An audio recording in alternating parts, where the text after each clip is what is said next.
Right, in this video I'm going to be reviewing this new 2019 LG 50-inch UM7600 PLB, part of the budget range from LG 4KUltraHDTV TV. Now, I would say that lots of advancements have been made since I bought my last television, which was also 4K from Samsung. One of the main advancements, and I think LG is leading the way, is the use of the remote. There are three models in this budget range: the 7300, 7450 and the 7600, which is what this is. Now, the advancements made are from the mid-range 7450 and the 7600 is that both of those TVs come with this advanced remote. The other one, the lowest spec, has the basic kind of remote. Now this one here, it's got this handy little kind of wheel, and this does a lot. As soon as I kind of rotate that, the icon comes up, and it does lots of things. Okay, you can use that, wave it around. I haven't attached anything extra to it. The TV senses that. As soon as I kind of take my hand off the button, it disappears. Now I can do this is the kind of thing you would use to navigate the TV menu. There are other functions. There's another very important button, which is this button here. If you press on it, it's kind of voice activated. And if you let go of the button, it will stop recording your voice, or it will stop listening. And I guess the microphone's right at the top. It's kind of useful if you're worried. I mean, like if you're kind of worried that your TV's listening to you all the time. It won't do. It won't be listening. In fact, it won't be your TV listening. It's your remote. As soon as you take your button off, it will stop listening. So that's a good. So it's got the plus of having the convenience of being voice activated, everything, and also the bonus of not being on when you don't want it to be on. Some nice rubbery buttons. I wouldn't say it points exactly where I want it to point. It's not perfect. I'm kind of constantly rotating the wheel now. It's kind of skewed a little bit to the left. See, I'm kind of pointing more to the right, and it's a little bit to the left, I would say. Functionalities of it is that when you're on the TV mode, and now obviously I've got a computer game on, it kind of is a bit awkward if you kind of miss the window to kind of go. As soon as you switch on your game, if you miss the window, it's kind of a little bit awkward. I'll show you what you do. So I'll begin again with the TV completely off. I'll put the TV on, and then I'll also switch off my Xbox, and you'll see what I mean. So I've got a light in the room. It's daylight outside. I've got the curtains drawn, and you will notice that you can just about see my reflection in there. So this is very low reflectivity, I guess. So that's a really good thing. So let's just time how long it takes to come on. Now I could either press this button here, which is the power on button, but I think I've noticed a few people have missed one of the buttons, which is right below here. So I can press that and it will power on. So you can time it if you want. I'm missing some of these extra buttons that you get on TVs. Sometimes they're behind the TV, sometimes they're on the side of the television. I would have liked one of them. But this central button, if you press it, kind of tap it a little bit, it will navigate, and then there's a second function when you press and hold the button. It does a second kind of function where you kind of click yes, kind of thing. So tapping it will move things along. So no signal, no surprise. Let's have a look. Let's change it to the television. Now what I was going to do was to show you the TV channels, and then from watching the TV, switch on the Xbox and check the functionality of switching over from one thing to the other. Now the little button in the middle, but I'm not going to do that because I think I'll be demonetized for it. So the little button at the bottom, if you press it lightly, will navigate the little menu that's coming up there. If you want any particular one, you're going to have to press and hold. So if I wanted volume up, I have to come here, press and hold it, clicks on that, and every time I press it now, it'll be volume up. Now, but if I wanted to go, so if I press it up, volume up, and if I want to go back down, I'll have to press and hold. And come back down. Whoops, no, I forgot. This is a little bit tricky. Yep, takes a little bit getting used to. I'm sure I'll be able to do it. Press and hold it, take it off that. Saying there's no signal. Okay, so the input's there. I'm going to leave it on that. Press and hold it, leave it on that. I'm going to switch on the Xbox One. I've got an Xbox 360 connected by cable, an Xbox One by HDMI. It's got 4 HDMIs in it. I think they're HDMI 2.0s. Here is Xbox One. Using my controller, point at it, click on it. Alright, or I could have pressed that, that would have acknowledged it. Well, if I've got my 360 on and Xbox One, I wouldn't know why I would be doing that, but if I did, I could have gone to that input and then selected the one I want, and they both would have come up. If I press the button now, so input, yep, so it's giving me a choice. Component, that's my Xbox 360,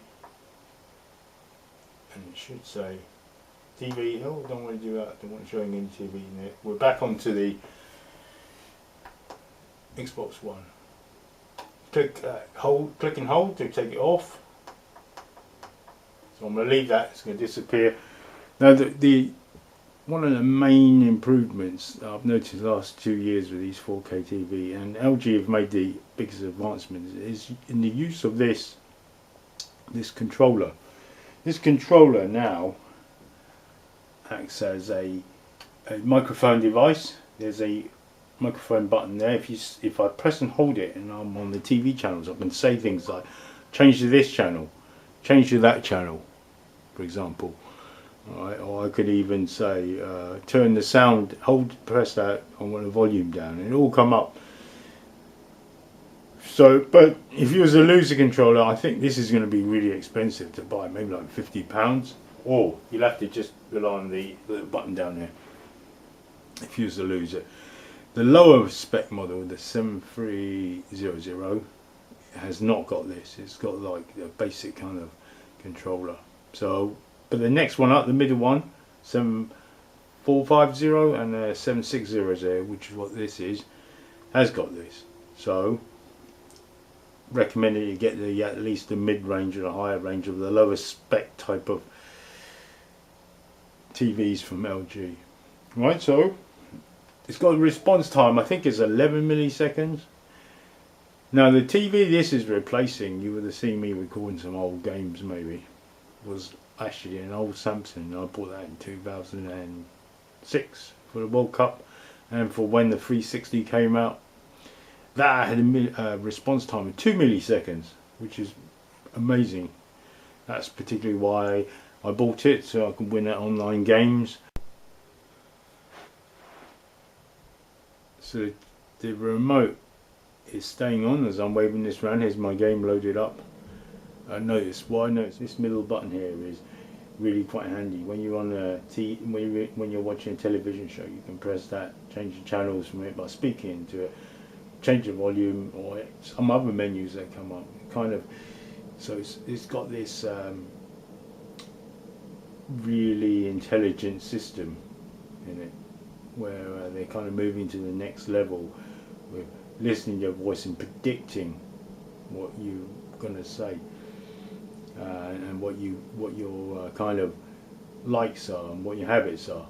So a little bit kind of weird, but a little bit kind of creepy, but as long as you don't press this button, it's got that option where you don't press the button, it doesn't listen to the thing, which is good then. So it's not on all the time. So 4 HDMIs and 2 USBs. There's the cable component in for the 360. Why? Because I use cable, the one with all the cables, the red one, green one, and blue one. Alright, it's got them. So the home button is very important. Pressing the home button, that allows you to start switching back over the television. So that button there is really important. I'm not going to press that because it's going to demonetize me. And you've got this button here. It's bringing up your menu. It's changing your picture type, changing your sound. So that's really nice. It's got, if you like Netflix, it's got a Netflix button, and even a movie channel button that comes up. So these real quick kind of easy buttons to press. Power buttons here, of course. That button there switches it on and off. And just to remind you, you've got a button here. We'll press on it.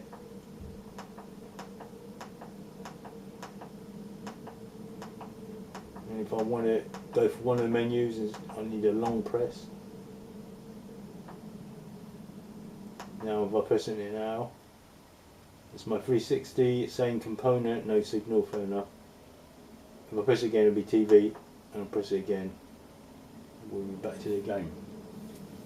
Alright, so at $449, this Black Friday period, it's discounted £50. I think I got a good buy here. It's got a very nice large stand there rather than the two legs sticking out there and two legs sticking out, because it wouldn't have fitted on my TV cabinet there. It's got no buttons on the side here, say volume control or anything like that, which I kind of would prefer, and there's no kind of button controller or toggle button thing on the back. The power cable is short. I know the power cable plugs into the back of this TV here on this side, because my socket's over there. It will not reach. It will not reach over it. So it's only about 3 foot long. The power cable. A little bit disappointing. There are HDMI at the side or at the back, so you can either plug it straight in the back or at the side. Now I'm just going to check for you. Walk around. No, it's on the other side. So the sideways HDMI, or on this side, it plugs in about here, It's sturdy. I would say it's about, the thickest point is about 3.5 inches, so it's quite thick. Now I would prefer a television that is thick rather than thin. Reason being is, if you're trying to compact everything into a very small area, what you'll find is things will overheat. Things will overheat if you compact things in a very small area. So imagine it was only like ½ an inch. You could put in all that technology into sandwiching into a very small area. What you'll find is your TV won't last as long, basically. It's simple as. That's the law of physics. That's what happens. If things heat up too much, they won't last as long. And it's harder to build, isn't it?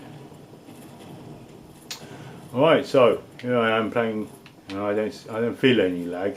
So it's not as good as my old Samsung TV in 2006. Won many an online game because it's a very low response time. At the back it says it's 102, I think, watts.